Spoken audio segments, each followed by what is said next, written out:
Täppisviljeluslahendused Põlva Agro jaoks loovad väga ühtse süsteemi nii-öelda põldude lõikes ja kogu nii-öelda masinapargi siis suhtes. Et mina kui siis taimekasvatusjuht saan väga tervikliku pildi, mis põldudel toimub ja see on nagu minu vaatepilgust on see nagu kõige olulisem.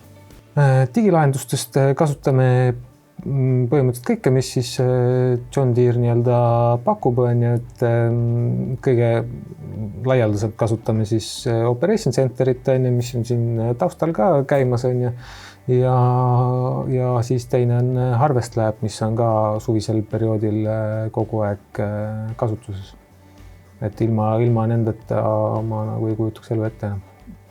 Operation Center meie jaoks muudab töökäskude andmist meestele palju operatiivsemaks. Minu jaoks teeb see ka elu lihtsamaks. Ma panen põllud siin süsteemis ära, klõps, teen nimekirja, saadan kohe otse masinasse. Mees juba nagu teab, mis tööd tal nagu teha on ja tema lihtsalt ülesanne minna põllule ja see töö kinnitada ja hakata toimetama. Et sükest kassihiire mängimist jääb vähemaks. Töökäsud vähendavad riski oluliselt.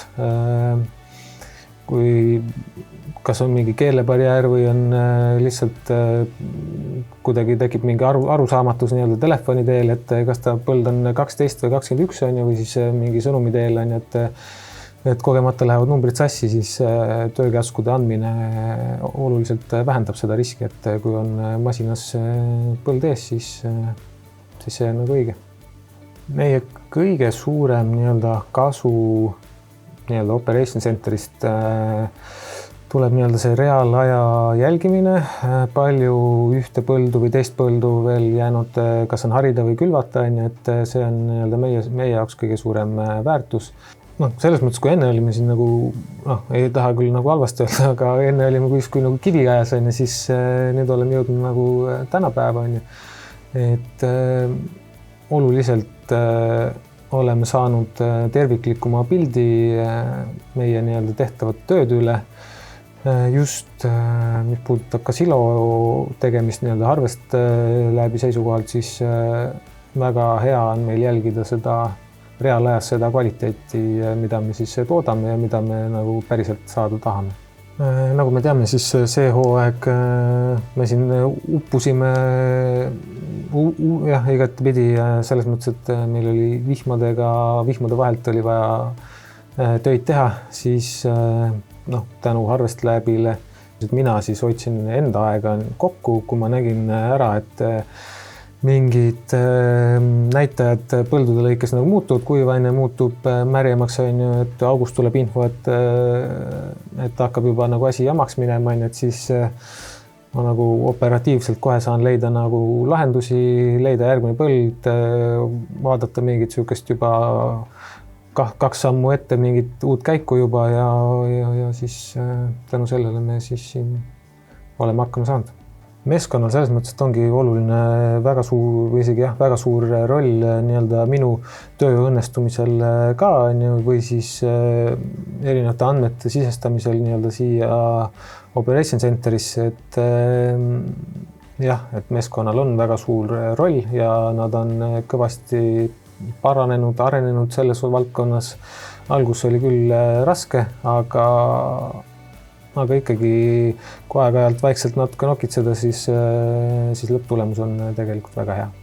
3 põhilist asja nii-öelda, kui sa alustad Operation Centeri nii-öelda kasutamist, siis kõigepealt tutvu siis keskkonnaga, alusta väikeste sammudega ja mis kõige olulisem see, et täppisviljelus ei ole sprint, vaid see pigem on maraton. Aga sirgejooniline maraton siis, et see Operation Center on ülimalt lihtne kasutada. Operation Center minu jaoks, kui agronoomi jaoks või taimekasvatusjuhi jaoks on loonud sellise hetke, kus siis ma saan keskenduda suuremale pildile, mitte ainult jälgida seda, et mitu hektarit meil veel teha on ja kuskil paberinurgalt järgida mingit, mitu põldu meil veel teha on, et see on kõige suurem võit minu jaoks. Minu kõige nii-öelda lemmikum funktsioon Operation Centeri puhul ongi see reaalajaline jälgimine, et kui palju ühe põllu lõpetamiseks kulub veel aega. Et see minu jaoks teeb selle logistika ja nii-öelda edasise planeerimise teeb niivõrd lihtsamaks, kuna siis ongi jah, et ajaline faktor on meil nagu väga-väga oluline.